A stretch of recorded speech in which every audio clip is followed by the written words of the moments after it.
Hello, my name is Meltdown Yearbooks. I'm a researcher in evolutionary biology and also a writer on the philosophy of science, fashion, and media culture. Today I'm giving a talk on Addison Ray and the notion of meritocracy in the online world. I won't have the time to really flesh out some of the large concepts, so it's really more like a fun exercise for us to begin thinking about the value of using popular social media figures as an inroad to discussing social principles and values. It's not an overly serious presentation, so feel free to jump in with thoughts or questions in the chat when you feel like it. The presentation is split into 3 parts. It reflects an inward and an outward motion. We're going to start from a more widespread cultural concept, the Nepo baby, and move into the underlying societal principles that inform this cultural conflict. From there, we can do a brief case study of a popular figure to understand exactly how notable figures utilize these conflicts within our values. We'll start with the Nepo baby phenomenon. For those of you who have somehow missed this cultural dialogue, a Nepo baby is someone whose social position, career, or success is believed to come from factors outside of their personal merit, specifically familial connections or wealth. Nepo baby as a term is a very recent development, really only taking root in the post-pandemic cultural landscape, but it's not necessarily a uniquely contemporary thing. Plenty of modern figures have had the validity of their position questioned because of their familial connections. But this phenomenon isn't monolithic.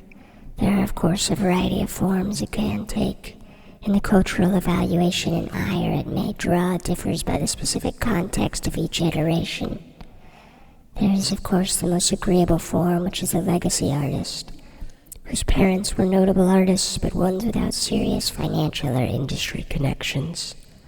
For example, the drummer of famed post-rock band Tortoise likely doesn't have any major connections that can account for the success of his pop son, Two Hollis.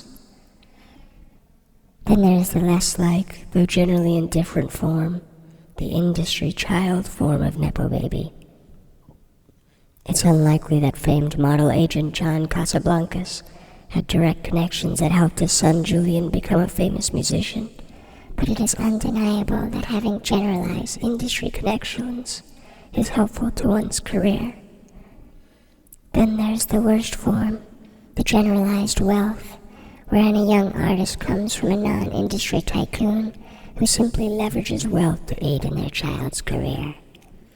The most famous example is Taylor Swift, whose father purchased the record label which she eventually debuted on.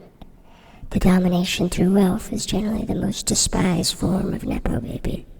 What I think is important to point out from the onset here, though, is that the Nepo baby is generally weaponized in a few limited areas.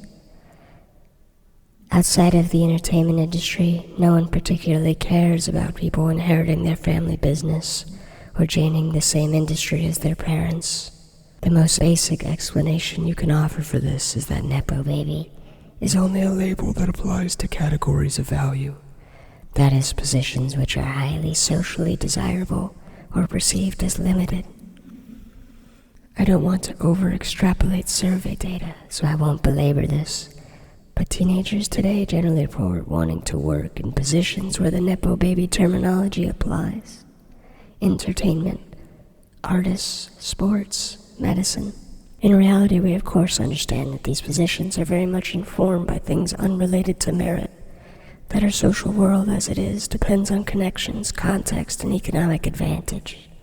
Things that are highly desirable are not distributed by merit in any contemporary society today. As a quick example outside the entertainment industry, since we'll be focusing on that a lot here, doctors are a wildly Nepo baby type of field. in med schools and biomedical programs across the country. The idea of the doctoral Nepo baby getting into med school off of their parents' money is a widely talked about trope. Even though only 3% of the US population are doctors, 1 in 5 medical students has a parent who is a physician. It begs a simple question though. Fundamentally, what is upsetting about this? If I could give an account for it at the lowest level, I would have to say it conflicts with the widespread belief in meritocracy. Meritocracy being the belief that positions in power in society should be given out based only on considerations of skill and merit. Meritocracy is one of the foundational ideas of the modern Western order. It underpins American notions of being a land of opportunity and the European Western individualism at large. These are absolutist concepts to our social order. Meritocracy is a value in of itself, and it is always a moral endeavor. The desire for meritocracy was one of the primary drivers of the bourgeoisie discontent that started the French Revolution, establishing what we now understand as Western democracy. The very nature of free market capitalism, shaken out of the grips of the noble and religious strangulation, was the promise of meritocracy, of success one could earn, of value which was not tied to rank or unchangeable personable qualities. So let's look a little more seriously at this underlying concept of meritocracy. What is interesting about an absolutist social idea, however, is that it rarely conforms to real social situations, and so these situations that tend to challenge them ride along at razor's edge, teetering on both sides of the concept. In the case of Nepo babies, the perceived uneven starting ground causes the feeling of betraying meritocracy, of allowing positions to go to people based on their class or rank, and yet simultaneously denying someone's hard work, strife, or talent based solely on their upbringing instead of their merit in of itself. Feels like a betrayal of meritocracy. What does it matter where someone starts if they are one of the best, or at least very good at what they do? Nepo babies are a cultural sore spot. Our societal values, as absolutionist as they are, do not allow for a simple resolution, and so we engage with them utilizing case-by-case heuristics, evaluating each Nepo baby individually on whether they deserve their position or not. There are many philosophical approaches for these kinds of unresolved societal hangnails, through analyzing them as dialectical conflicts, as the appearance of constructed binarism, or as an embodiment of an underdeveloped concept which has not yet achieved the purity necessary to conform to our real life. Regardless, these philosophical tools provide us no practical ability to navigate these situations, only ways of extrapolating and analyzing them. Of course, the Nepo baby is just the most easy to identify figure of the meritocracy conflict. I use it here as an entrance to the concept, but there are an almost infinite number of inroads to a societal belief as ingrained in our modern world as meritocracy. This fixation and unresolved dialogue has shown up in the very famous meme format that many of you might be familiar with, which discusses the best modality of organizing a society to the benefit of each person's limits and capacities. This format has exploded with variations, as the underlying conflict only explodes in complexity from this unresolved character. Looking back at media culture, we can examine a more subtle example of the Nepo babies, what I call the lateral celebrity. Often celebrities utilize their fame or achievements in one arena to move into a new creative field, often skipping much of the hard work or setup costs, the tribulations that we associate with these creative fields. From the purely practical perspective, no one is under the illusion that Lady Gaga is the best possible actress for any acting job. No one is under the illusion that without her music career she would have made it as an actress. Yet it is accepted by most people based on a convergence of her perceived talent for it, her perceived good intentions, and the appearance of some form of hard work. But this is just an example of that case-by-case heuristic that people utilize to deal with this razor's edge problem. When Rihanna used her musical career to try and move into acting, it was flatly rejected based on her being very bad at it. If Gaga was accepted for being good and Rihanna rejected for being bad, where exactly is this inversion point where it becomes acceptable? Is there some precise level of good that makes it okay to utilize fame to strong-arm a career in an unrelated field?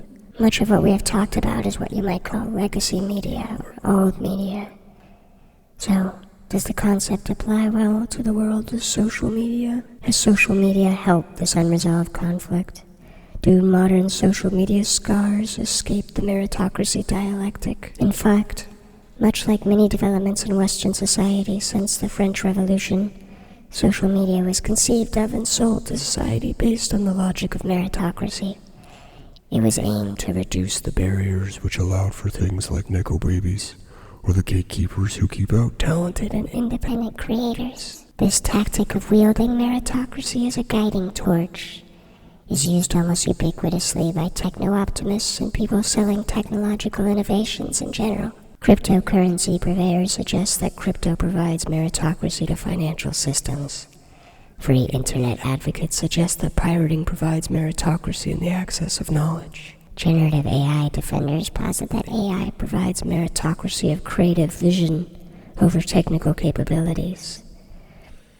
Techno-optimism is by and large sold with the language of meritocracy. This brings us to a brief case study which might better illuminate the realities of social media and meritocracy. Addison Rae, the example par excellence of the merger of social media stardom and legacy media. Now, Addison Rae is by most metrics a poster child for the success of social media as a meritocratic environment.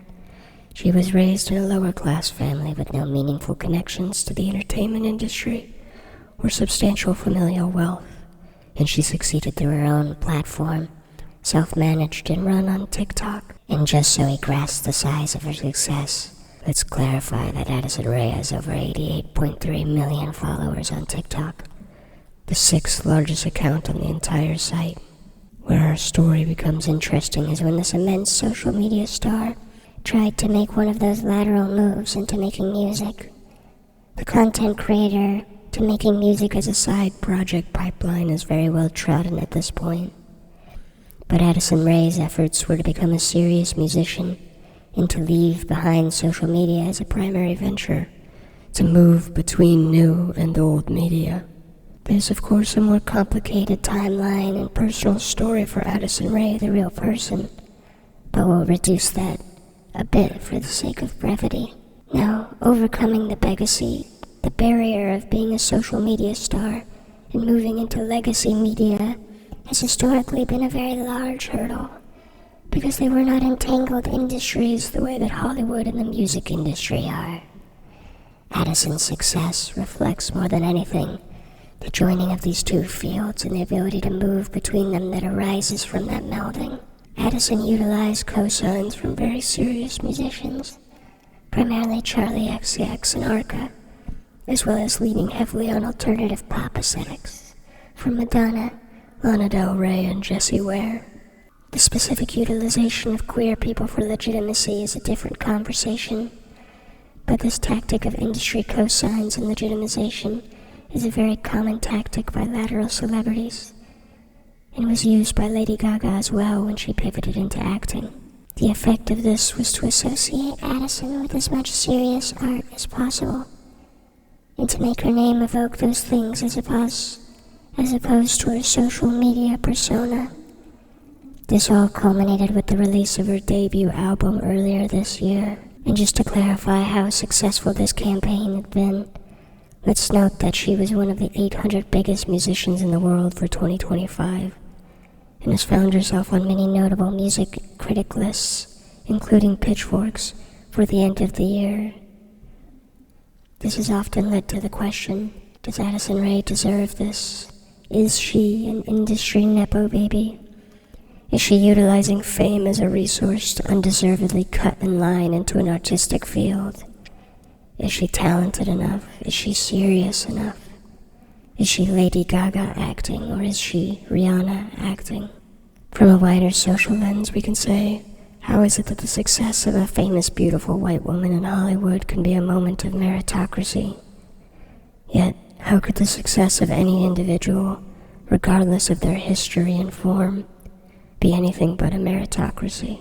Is weaponizing her history and born features against her not a symbol of everything meritocracy is trying to overcome? In an even more complicated sense, and perhaps outside the bounds of this little talk, the meritocracy of the situation also runs headlong into another value upon which our contemporary society is built on, the notion of individualism. As Addison Rae herself says, if the self, the individual, is the thing which must be defended at all costs, then she had to take any doors open for her. If social media was a lever to be pulled on, then she had to pull it to pursue her own self-actualization. Not only do we have this conflict of meritocracy at large, but it conflicts against another sister value that we hold to be valuable in of itself. Beyond that, Addison Rae runs headfirst into our notions of aesthetics and beauty. Anyone familiar with contemporary musical criticism and enjoyment knows that appreciation of music and its value is often couched in terms of authenticity. Well, is launching a music career off a social media career authentic? If music was the true passion, then why not pursue it from the offset? Similarly, in the more postmodern phenomenon of pop music appreciation, there's an appreciation of spectacle, flamboyance, and theatrics. Well, is launching a calculated and often sloppy music career through social media any of those things? Addison herself has an answer to many of these questions. Inauthenticity is the universal quality of all these industries. She rejects the construct of these values in of themselves. All meaningful cultures exist at the blurry space on the edge of our values. They absorb that conflict into themselves and become their living embodiment. As Hegel once said of the French Emperor Napoleon, who through force changed the destiny and configuration of Europe and Western society as a whole, I saw the Emperor, this world's soul, riding out on the city on reconnaissance. It is indeed a wonderful sensation to see such an individual who, concentrated here at a single point, astride a horse, reaches out over the world and masters it. Thank you.